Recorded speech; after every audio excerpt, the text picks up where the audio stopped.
Hi friends, welcome to Soumya's cooking channel. ನಾನಿವತ್ತು custard powder use ಮಾಡಿಕೊಂಡು fruit salad ಮಾಡೋಣ ಅಂತ ಅಂದ್ಕೊಂಡಿದ್ದೀನಿ. ಇಲ್ಲಿ ನಾನು 400 ml ಅಷ್ಟು ಮಿಲ್ಕ್ ತೊಗೊಂಡಿದ್ದೀನಿ. ಅದಕ್ಕೆ ನಾನು ವಾಟರ್ ಏನೂ ಸೇರಿಸ್ಕೊಂಡಿಲ್ಲ. ನಾನು 400 ml ಅಷ್ಟು ಫುಲ್ಲು ಮಿಲ್ಕೆ ತೊಗೊಂಡಿದ್ದೀನಿ. ಅದಕ್ಕೆ ನಾನಿಲ್ಲಿ 2 ಸ್ಪೂನ್ ಅಷ್ಟು ಕಸ್ಟರ್ಡ್ ಪೌಡರ್ನ ಯೂಸ್ ಮಾಡ್ಕೋತೀನಿ. ಕಸ್ಟರ್ಡ್ ಪೌಡರ್ ಹಾಕೋದ್ರಿಂದ ಚೆನ್ನಾಗಿ ಥಿಕ್ನೆಸ್ ಬರುತ್ತೆ, ಹಾಗೆ ತುಂಬ ಟೇಸ್ಟ್ ಕೂಡ ಚೆನ್ನಾಗಿರುತ್ತೆ. ಹಾಗಾಗಿ ನಾನಿಲ್ಲಿ 2 ಸ್ಪೂನಷ್ಟು ತೊಗೊಂಡಿದ್ದೀನಿ. ಅದಕ್ಕೆ ನಾನು ಸ್ವಲ್ಪ ಒಂದು 2 ಸ್ಪೂನು ಹಾಲು ಕೂಡ ಮಿಲ್ಕನ್ನು ಹಾಕ್ಕೊಂಡು ಅದಕ್ಕೆ ಹಾಲು ಹಾಕ್ಕೊಂಡು ನೀಟಾಗಿ ಮಿಕ್ಸ್ ಮಾಡ್ಕೋತೀನಿ, ಗಂಟಿಲ್ಲದೆ ಇರೋ ಥರ. ಇಲ್ಲಾಂತಂದರೆ ನಾವು ಹಾಲು ಕುದಿವಾಗ ಅದು ಪೌಡರ್ ಹಾಕಿ ನಾವು ಡೈರೆಕ್ಟ್ ಮಿಕ್ಸ್ ಮಾಡೋಕ್ಕೆ ಹೋದಾಗ ಫುಲ್ಲು ಗಂಟಾಗಿಬಿಡುತ್ತೆ, ಆವಾಗ ಚೆನ್ನಾಗಿದಾಗಲ್ಲ. ಸೊ ಹಾಗಾಗಿ ಫಸ್ಟೇ ನಾನು ಮಿಕ್ಸ್ ಮಾಡಿ ಇಟ್ಕೋತೀನಿ. ಈ ಕಡೆ ಸ್ಟವ್ ಹಚ್ಕೊಂಡು ನಾನು ಏನು ತೊಗೊಂಡಿದ್ದೆ 400 ml ಅಷ್ಟು ಇದು ಮಿಲ್ಕ್, ಅದನ್ನು ಸ್ಟವ್ ಮೇಲೆ ಇಟ್ಕೊಂಡು ನೀಟಾಗಿ ಒಂದು 10 ನಿಮಿಷ ಫಸ್ಟು ಚೆನ್ನಾಗಿ ಕುದಿಸ್ಕೋಬೇಕು. ಆ ನಂತರ ನಾನು ಕಸ್ಟರ್ಡ್ ಪೌಡರ್ ಏನು ಮಿಕ್ಸ್ ಮಾಡಿ ಇಟ್ಕೊಂಡಿದ್ದೆ ಅದನ್ನು ಅದಕ್ಕೆ ಸೇರಿಸ್ಕೋತೀನಿ. ಹಾಲು ಅಂತಂದರೆ ನಾವೀಗ 400 ml ಅಷ್ಟು ಹಾಲನ್ನ ನಾವು ಇಟ್ಟು ಫಸ್ಟು ಕುದಿಸ್ಕೊಂಡಾಗ ಅದು ಅಟ್ಲೀಸ್ಟ್ 300 ml ಬರಬೇಕು. ಅಲ್ಲಿ ಅಷ್ಟು ಥಿಕ್ನೆಸ್ ಆಗೋವರೆಗೆ ಸ್ವಲ್ಪ ಚೆನ್ನಾಗಿ ಕುದಿಸ್ಕೊಂಡು ಆ ನಂತರ ನಾನು ಕಸ್ಟರ್ಡ್ ಪೌಡರ್ನ ಮಿಕ್ಸ್ ಮಾಡಿಕೊಂಡು ಅದನ್ನು ಚೆನ್ನಾಗಿ ಕುದಿಸ್ಕೋತೀನಿ. ಆನಂತರ ನಾನು ಇಲ್ಲಿ 1 ಏಲಕ್ಕಿ ತೊಗೊಂಡಿದ್ದೀನಿ. ಅದನ್ನು ಚೆನ್ನಾಗಿ ಕುಟ್ಟಿ ಪುಡಿ ಮಾಡಿ ಫ್ರೆಶ್ ಆಗಿ ಅದನ್ನು ಸೇರಿಸ್ಕೋತೀನಿ. ಅದು ಪುಡಿ ಕೂಡ ಮಾಡಿ ಇಟ್ಕೊಂಡು ಹಾಕೋಬೋದು, ಬಟ್ ಅಷ್ಟು ಟೇಸ್ಟ್ ಬರಲ್ಲ. ನಾವು ಆವಾಗಲೇ ಅದನ್ನು ಕುಟ್ಟಿ ಚೆನ್ನಾಗಿ ರೆಡಿ ಮಾಡಿ ಆಮೇಲೆ ಹಾಕ್ಕೊಂಡ್ರೆ ಟೇಸ್ಟ್ ಅಂತೂ ತುಂಬಾ ಚೆನ್ನಾಗಿರುತ್ತೆ. ಏಲಕ್ಕಿ ಆಗಲ್ಲ, ಇಷ್ಟ ಇಲ್ಲ ಅನ್ನೋರು ಕೂಡ ಇದನ್ನು ಏನೋ ಒಂದು ಹಾಕಿದ್ರೆ ಏನೂ ತೊಂದರೆ ಇಲ್ಲ, ಅವ್ರಿಗೆ ಏನಾದರೂ ಸ್ಮೆಲ್ಲು ಗೊತ್ತಾಗಲ್ಲ. ಸೊ ಇಲ್ಲಿ ನಾನು ಒಂದು 4 ಸ್ಪೂನಷ್ಟು ಶುಗರ್ ಕೂಡ ನಾನು ಆ್ಯಡ್ ಮಾಡ್ಕೋತಾ ಇದ್ದೀನಿ. ಅದನ್ನು ಹಾಕ್ಕೊಂಡು ಚೆನ್ನಾಗಿ ಮಿಕ್ಸ್ ಮಾಡಿಕೊಂಡ್ರೆ ಆಯಿತು. ನಾನಿಲ್ಲಿ 100 ml ಮಿಲ್ಕಿಗೆ ಅಂತ ಅಂದಾಗ ನಾನು 4 ಸ್ಪೂನ್ ತೊಗೊಂಡಿದ್ದೀನಿ.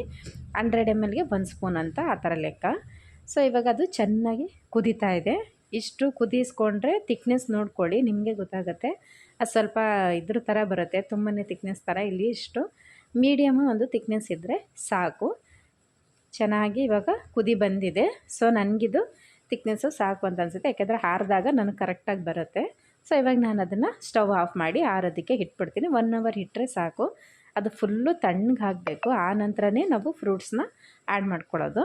ಇವಾಗ ನಾನು ಏನೇನು ಫ್ರೂಟ್ಸ್ ತೊಗೊಂಡಿದ್ದೆ ಅದನ್ನೆಲ್ಲ ಇವಾಗ ಸೇರಿಸ್ಕೊಳ್ತಾ ಹೋಗ್ತೀನಿ. ಫಸ್ಟು ಆ್ಯಪಲ್ ತೊಗೊಂಡಿದ್ದೀನಿ, ಒಂದು ಅರ್ಧ ಕಪ್ಪಷ್ಟು ಅದನ್ನು ಹಾಕ್ಕೊಂಡೆ. ಹಾಗೆ ಇಲ್ಲಿ ಮ್ಯಾಂಗೋ ಕೂಡ ನಾನು ತೊಗೊಂಡಿದ್ದೀನಿ, ಮ್ಯಾಂಗೋನು ಸೇರಿಸ್ಕೊತಾ ಇದ್ದೀನಿ. ಹಾಗೆ ಇಲ್ಲಿ ಕರ್ಬೂಜ ಬರುತ್ತಲ್ಲ, ಅದನ್ನು ಕೂಡ ನಾನಿಲ್ಲಿ ಒಂದು ಅರ್ಧ ಕಪ್ಪಷ್ಟು ತೊಗೊಂಡಿದ್ದೀನಿ. ಹಾಗೆ ಇದು ಡ್ರೈದು ಗ್ರೇಪ್ಸ್ ಅಂತ ಅಂದರೆ ದ್ರಾಕ್ಷಿ, ಡ್ರೈ ದ್ರಾಕ್ಷಿ ಬರುತ್ತೆ ನೋಡಿ ಡೇಟ್ಸಲ್ಲಿ, ಅದ್ರನ್ನು ಸಹ ನಾನು ಇದಕ್ಕೆ ತೊಗೊಂಡಿದ್ದೀನಿ, ಚೆನ್ನಾಗಿರುತ್ತೆ ಕೂಡ. ಹಾಗೆ ಇಲ್ಲಿ ದಾಳಿಂಬೆ ಹಣ್ಣು ಕೂಡ ನಾನಿಲ್ಲಿ ಒಂದು ಅರ್ಧ ಕಪ್ಪಷ್ಟು ತೊಗೊಂಡಿದ್ದೀನಿ, ಅದನ್ನು ಇಲ್ಲಿಗೆ ಸೇರಿಸ್ಕೊತಾ ಇದ್ದೀನಿ. ಹಾಗೆ ಗ್ರೇಪ್ಸ್, ಇದು ಮಾಮೂಲಿ ದ್ರಾಕ್ಷಿ ಹಣ್ಣು ಬರುತ್ತಲ್ಲ, ಅದನ್ನು ಕೂಡ ನಾನು ಇದಕ್ಕೆ ಹಾಕ್ಕೊಂಡು ನೀಟಾಗಿ ಮಿಕ್ಸ್ ಮಾಡ್ಕೋತಾ ಇದ್ದೀನಿ. ಇದು ಆಲ್ಮೋಸ್ಟ್ ಇವಾಗ ನಮಗೆ ರೆಡಿ ಆಯಿತು. ನಾನಿಲ್ಲಿ ಕಾಮ ಕಸ್ತೂರಿ ಬೀಜ ಅಥವಾ ಫ್ಲ್ಯಾಕ್ಸ್ ಸೀಡ್ಸ್ ಅಂತ ಹೇಳ್ತೀವಲ್ಲ, ಅದನ್ನು 1 ಸ್ಪೂನಷ್ಟು ನಾನು ನೆನೆಸಿ ಇಟ್ಕೊಂಡಿದ್ದೆ ಫಸ್ಟೇ. ನೀವು ಒಂದು 1/2 hour ಈಗ ಹಾಲು ಕುದಿಯೋದಾದಮೇಲೆ ಇಳಿಸ್ತೀರ ನೋಡಿ, ಆ ಟೈಮಲ್ಲಿ ಬೇಕಾದ್ರೆ 1 ಸ್ಪೂನಷ್ಟು ಹಾಕಿ ನೀವು ಸಪ್ರೇಟಾಗಿ ನೆನೆಸಿದ್ರು ಸಾಕು. ಅದು 1 hour ಅಲ್ಲ, 1/2 hourಗೆ ಚೆನ್ನಾಗಿ ನೆಂದಿರುತ್ತೆ. ಸೊ ಈಗ ಅದನ್ನು ನಾನು ನೆನೆಸ್ಕೊಂಡಿದ್ದೀನಿ. ಈಗ ಅದನ್ನು ಕೂಡ ನಾನು ಫ್ರೂಟ್ ಸಲಾಡ್ಗೆ ಸೇರಿಸ್ಕೋತೀನಿ, ಯಾಕೆಂದರೆ ಅದು ತಂಪು ಕೂಡ ಹೌದು ದೇಹಕ್ಕೆ, ಹಾಗೆ ಹೆಲ್ತಿ ಕೂಡ ಹೌದು. ಹಾಗಾಗಿ ನಾವು ಫ್ರೂಟ್ ಸಲಾಡೇ ತಿನ್ನುವಾಗ ಅದನ್ನು ಹಾಕ್ಕೊಂಡ್ರೆ ಇನ್ನೂ ಚೆನ್ನಾಗಿರುತ್ತೆ. ಒಂಥರ ಬಾಯಿಗೆ ಕ್ರಿಸ್ಪಿ ಥರ ಸಿಗ್ತಾ ಇರುತ್ತೆ ಮಧ್ಯದಲ್ಲಿ ತಿನ್ನೋದಕ್ಕಂತೂ ತುಂಬಾ ಟೇಸ್ಟಾಗಿರುತ್ತೆ. ಒಂದು ಸರಿ ಟ್ರೈ ಮಾಡಿ ನೋಡಿ. ಹಾಗೆ ನಾನು ಇದಕ್ಕೆ ಐಸ್ ಕ್ರೀಮ್ ಕೂಡ ಸೇರಿಸ್ಕೋತಾ ಇದ್ದೀನಿ.